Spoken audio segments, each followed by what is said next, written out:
Welcome back, metas. A huge update has dropped in Once Human. I'm going to run you through the patch notes, which include animal farming, the fishing system, Sproutlet contest, Ancient Ones trial, which is like that whale plane thing, mod conversion. There's some big changes to how mods are going to function, so I'll show you that in-game as well as going through the patch notes. Controller support, cross-character paid content, and server invitations. Let me run you through the patch notes and I'll show you stuff in-game as it is relevant.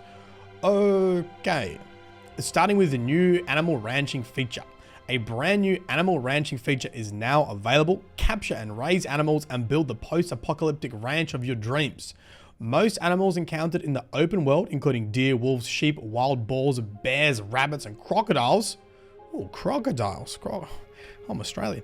Can be captured and brought back to your territory to be raised. Even more animals will be made available in the future. Each animal has different habits and characteristics. You must build special housing for each type of animal and provide the appropriate food. Once an animal is tame enough, you'll be able to collect skins or meat from them. Some animals are aggressive by nature and can even help you defend your territory against deviant invasions. An upcoming September update will even allow you to breed animals to obtain rare and unique critters. Okay, this is what it looks like in game. To capture animals, you have to go to logistics and then come down to animal capture, unlock that. It's going to give you a whistle and a tranquilizer throwing needle. So confirm those and we can craft these at our workbench. Yeah, craft at intermediate or advanced supplies workbench, both of those. Now, I don't have enough to make the trough, and this is what you need for animal taming. This should be pretty self-explanatory. I don't have enough points right now, so let's just make the trank and see how that works. There's the whistle. Okay, the whistle just takes steel. There we go. Tranquilize a throwing needle. Okay, this has steel, plastic, rubber, and stardust. Okay, let's just make a couple of those. Okay, you can tell that you can capture something because it has a little sex symbol next to it. And then it's also got this white dash. So what you need to do is you need to weaken it. Oh, let me get rid of these other ones. Got it. After setting animal. Okay, it said something. I don't know what it said. Capture animal. Got a wolf. All right, and then I assume you have to make the trough for them and place them in a trough. So they just in my inventory? Is there a wolf? There's a wolf in Since launch, we've received a lot of valuable feedback concerning the fishing minigame. Players have reported being unable to catch fish or confusion regarding the fishing controls. That was definitely me early on, and eventually you do work it out, but it is confusing when you first start fishing. We understand where you're coming from, so we've revamped some aspects of the fishing system. The waiting time has been reduced and we've increased the number of fish each fish tank can hold. We've also added lots of rare new fish types. 1. The new fishing minigame is a battle between your stamina and the fish's energy. The tension on the fishing line is displayed in the center of the screen. You must reel in the fish as much as possible while keeping the fishing line from snapping. When the fish runs out of energy, you have successfully caught it. Number 2. Some small fish can now be used as bait. Large and ferocious fish prefer small fish to common bait. Number 3, optimize the fish types. Reduce the waiting time required when fishing or reeling in a fish. Number 4, added new rare fish. Northern pike, sunfish, rainbow trout, suckerfish, oscarfish. It just keeps going on there. All right, so new rare fish. Number 5, optimize fish tanks to allow them to hold multiple fish at once. Each fish tank can hold up to 8 fish depending on the size of the fish. New wilderness game modes. Sproutlet Conquest exclusive to Evolution's Call, so that's a PvP service. Opening time every Tuesday, Thursday, and Saturday at 4:20 PM server time. Locations: a random settlement in Chalk Peak, Lone Wolf Waste, and or Blackheart region. Rules: this game mode lasts for 20 minutes. Sproutlet will start spawning 5 minutes after the event starts and can be obtained through various mining methods. Metas in the event zone will be in PvP teams. During the event, the more Sproutletite. You carry, the more Sproutletite you will drop when defeated. Okay, so you're mining it. Okay, right. Rewards: metas can exchange Sproutletite for Sproutlets at a 1-to-1 conversion rate with Nissa in the camp. Cool. I'm not on a PvP server.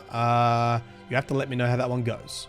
Now this is cool. Ancient One's Trial. People have reported seeing the Ancient One descend upon the highest mountain in Chalk Peak. The Ancient One's Trial awaits any meta who can climb to the top of that tall mountain. Board the Ancient One and face a trial that will test your determination and courage.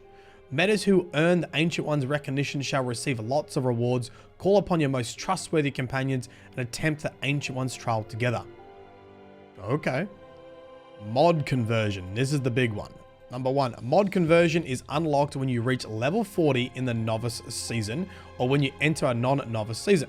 The mod conversion function can be accessed from the upper right corner of the mod backpack. Okay, this is what the new mod conversion screen looks like in game. You go to mods at the top here, mods, go mod conversion, and then you either get your weapon mods or your armor mods in the top left-hand corner. And you select what you want to craft. So let's say I want shrapnel. So I click on shrapnel.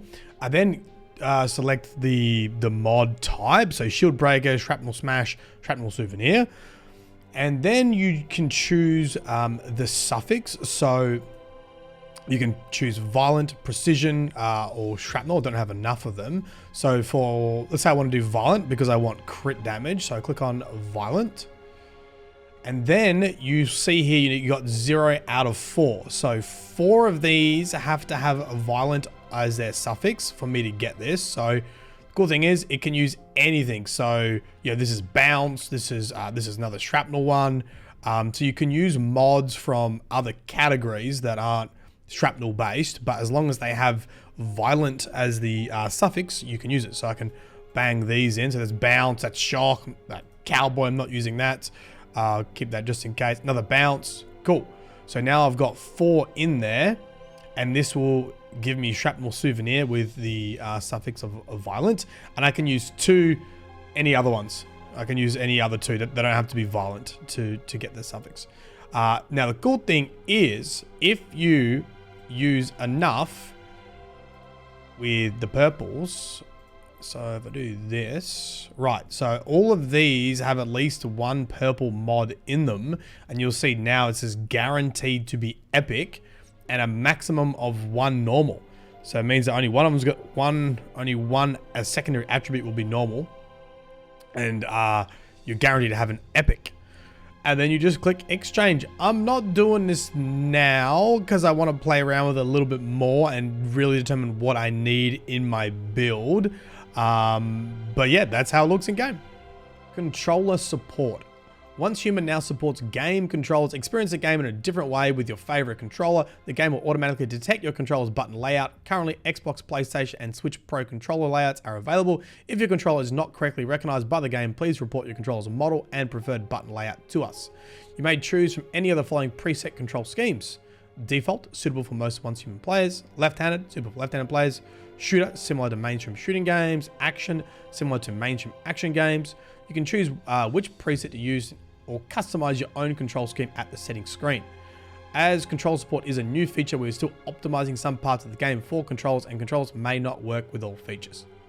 Okay, I know a lot of people have been waiting for this, so let me know if you are a controller player and how this functions. We're working hard to make the necessary adjustments and improvements to give you the best experience possible. Controller support is currently unavailable in the following features. Oh, okay, I told you. Camera mode, actions relating to weapon or vehicle stickers. Okay, stickers. Playing the piano and other features that may be hard to use a controller. Okay. If the game freezes or any other problem occurs while playing with the controller, please report it to us via feedback channels. Your opinion is important. Take them seriously. Okay. We've also implemented other optimization regarding keyboards, controllers, and the relevant settings as follows. Added support for controller vibration. This can be enabled or disabled in the settings screen. Added support for French and German keyboards. Optimize the display logic of the controls settings screen, as well as some of the descriptions to make it easier to find specific settings. Okay. Now, a lot of people have been waiting for this too. Cross-character sharing for paid content. Cross-character sharing for paid content is now officially available. Paid cosmetics and premium currencies can be shared by all characters under the same account in the same region. For more information, refer to the Once Human cross-character sharing rules and announcements. See, I actually have 2 characters, one in Oceania region and Well, it's not Oceania. One in Asia and then one in America to play with American friends. So they won't go across. Okay. Server invitations. This one's good. So special invitation codes are now available. If a server is full, players already on the server can find their special invitation code on their player info screen, which can be accessed via the menu. They can share this special invitation code with their friends. Friends who receive the special invitation code can use it to enter the server even if it's already full. Huge. Even if it's already full. But there's a sort of note here. As servers have restricted capacity, there is still a limit to the number of players who can join each server using special invitation codes. Once a server reaches this limit, no more players may join it, even if they have a code. Hence, it is recommended that you invite your friends as soon as possible. Each player can invite up to 5 friends. Okay, so go and do this now. If you have friends that are not on your server and they want to play the game with you, go get your code, give it to them, join your server before it reaches that max limit. Okay, all the information on seasons I have previously covered. This dropped early in the Discord. I will leave a link down below and you can watch that video on how seasons work. Lots of important information here about how you're going to transfer seasons, how your gear transfers over, what transfers over, what doesn't transfer over, how you sign up for new scenarios. It is a little bit complex. I have a whole video just dedicated to it. I'll link it below if you want to watch that. This is slightly new though, season optimisations. In the upcoming seasons, we are releasing a new scenario with higher difficulty. The scenario will include 2 combat environments, with each environment containing different cradle override combinations, super anomaly types, exclusive blueprints, and calibration blueprints. There are also 2 combat difficulty levels for this scenario, normal and hard. On the hard difficulty, deviants, dungeons, and other challenges will be tougher, but also yield more rewards. You may choose whichever combat difficulty level you prefer. When the season enters its settlement phase, your personal territory and vehicles' mobile territory will automatically be saved as house blueprints for use in the new season. Cool. We kind of did know about this option to select harder difficulties and more environments, but this was a little bit more than what we got in the Discord. Very keen to try out the hard mode and see, and also just see what calibration blueprints are new and other blueprints. I don't think they've actually spoke about exclusive blueprints before, so that would be cool in new scenarios, new seasons. New shop arrivals. I won't need to read this to you because you can just go into the shop and have a look yourself. And finally, event updates. Wilderness Express starts on August 15th. Enjoy racing through the wilderness alone or as a team and earn points for mileage and collisions. Reach the required score to claim rewards, including Star Crom and limited edition fulfilled wish vest cosmetic. August 15th. Okay, this is like a race. I have to check it out. All right. Secure on Site starts on August 22nd. During the event, defeat enemies to earn loot crates, which may contain specimen cards. Collect specimen cards and fill out the field guide to earn rewards. Okay, I have no idea what that means. There you have it. Absolutely massive update from animal farming. The big ones, I think, is the animal farming, the mod conversion, the Ancient Ones trial, control supports, and server invitations. Pretty good. These are pretty good. Let me know your thoughts down below, and I'll see you next time. I am working on a massive, this is gonna be my last video on shrapnel builds. Just mathing it all out. And then I'm done with shrapnel builds. I'm not touching it again. Okay. All right, have a good one. Bye-bye.